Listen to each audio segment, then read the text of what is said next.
Hey guys, part 2 of our mukbang eating show, whatever you want to call it. If it's Korean, it's mukbang. It's American, but we'll move your food. Eating show. This is Tiger, and I am Ashley Taylor Grange, aka Ashley the K, yeah. Lestrange. You is Lestrange. Georgia. You are Lestrange. We had to go and get us part 2 seconds. Excuse me. Because we some real hungry people today.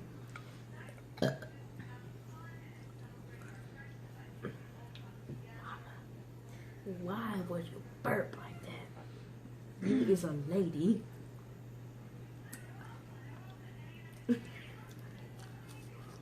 That's still debatable. Okay.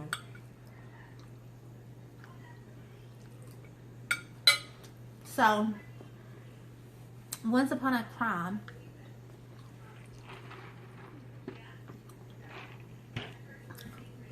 I married this guy named Kamal, and he's from West Africa, and that was his stepdaddy. I will never travel to another country. Anyways, that was like a comedy show on a daily basis. What? Kamal. When I met him, he had only been here in America for like 2 weeks, and he barely spoke any English, and so he didn't know the word for toilet paper. And he was like, bring me that stuff you mop your ass with. And whenever I would have to send him out to go shopping for me, I would have to give him the empty packages. So he would have to tote in a bag. Yes? Yes? Did you fall? Okay. Anyways, I'm recording. Anyway. And I cleaned it. Cool. Mama, I'm recording. See, every video, there's a burp and a fart and a fart. Rude. And a mama. Yeah. Mama. That's Granny, aka Gremlin. Hey, Gremlin. Gremlin. See. She Why do you accept the name Gremlin? She likes that name. I wouldn't. Anyways, Kamal would have to take a bag of empty products to go and find what I need. So if it was like Tide Pods, toilet paper, like the brand and everything. No wonder I've never been shopping. Whatever it was, wrappers, he took it with him. And I used to scare the hell out of him all the time. I would be hidden in little small crevices, dark spots of my apartment, and knowing that he was walking nearby, and I would like jump out or go psst or something. Anyways, and I scared the It's funny how he would always and he would sleep. He would sleep all the time. Mm-hmm. I would scare him, and he like, why are you always scaring me? I feel like the sleeping all the time is a way so he doesn't get scared. He never could get settled in, like the time zone. Never. He was still on Benin time. And what is that? Where are you from? West Africa?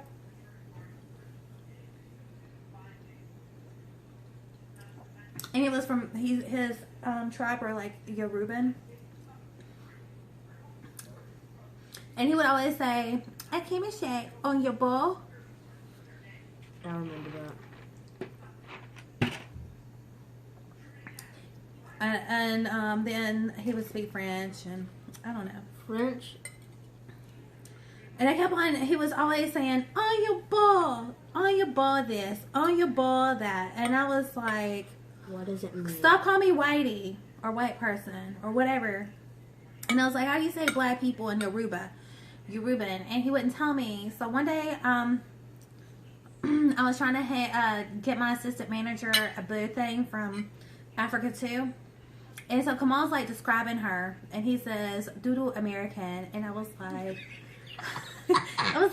say what? Because he's speaking in Yoruban. And I was like, can you, and I said it loud, so I don't know if the other guy actually understood Kamal. So I said, excuse me, what'd you say? Say it again. And Kamal's like, da-da-da-da, do American. He's like, see, that's why I never told you how to say black people. And you're Reuben.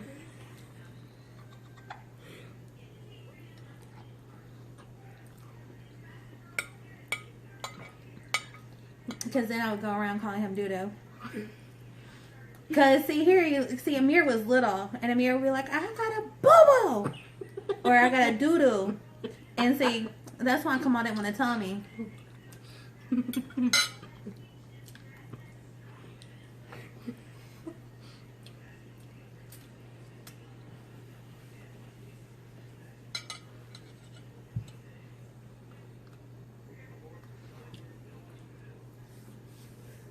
I also had 2 cats. Hazel and Onyx. When Kamal lived with me, or we were together. And my black cat, Onyx, hated him. But, I mean, he hated her too. He was laying in bed doing nothing else, sitting there. Onyx comes running, like, and she, like, on his head, and then runs, like, a full circle out of the room. Hopefully it's not a hot red pepper chip.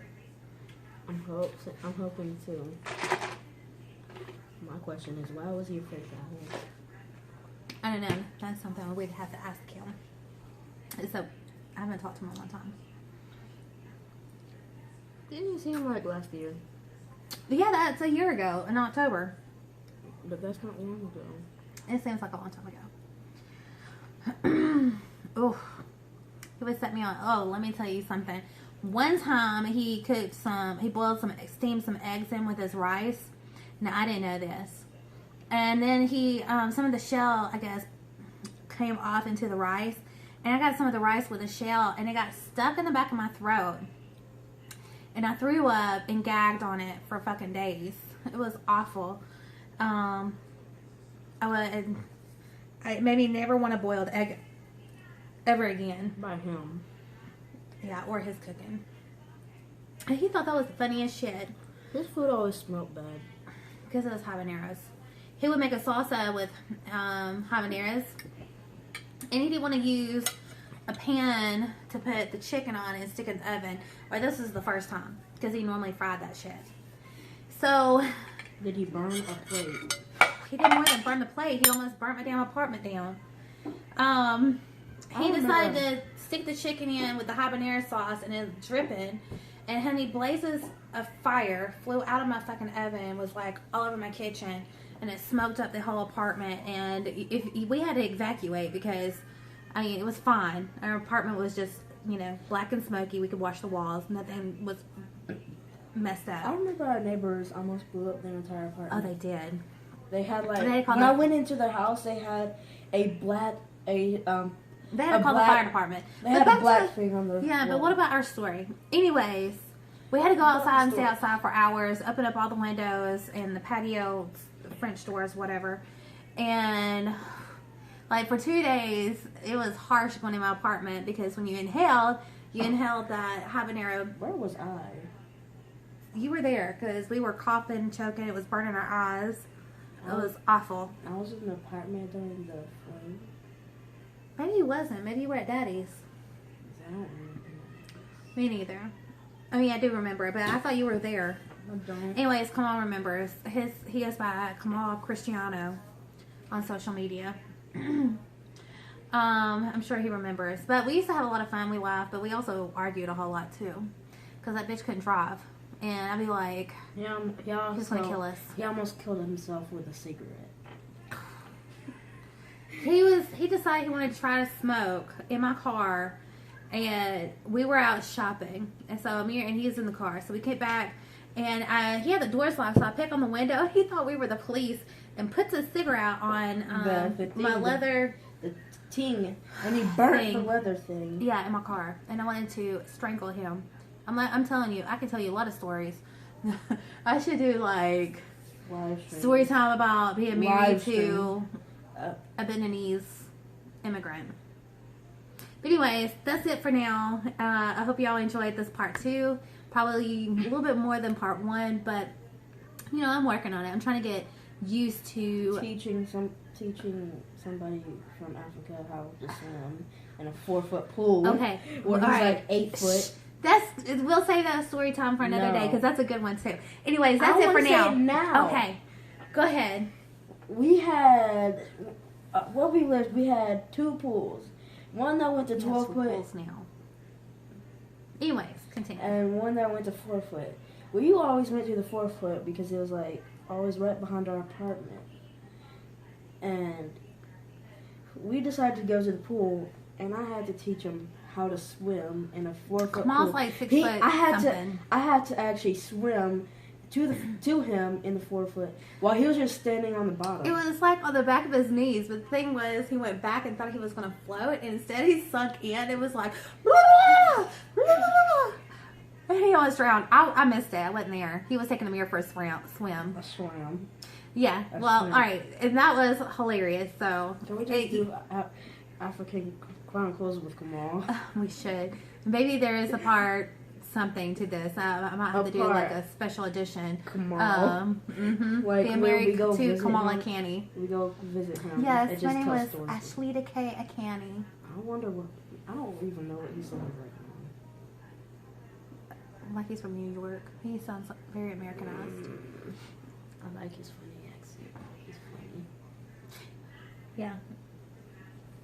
Anyways, that is it for now. I will chit chat with y'all guys later. Love you and good night.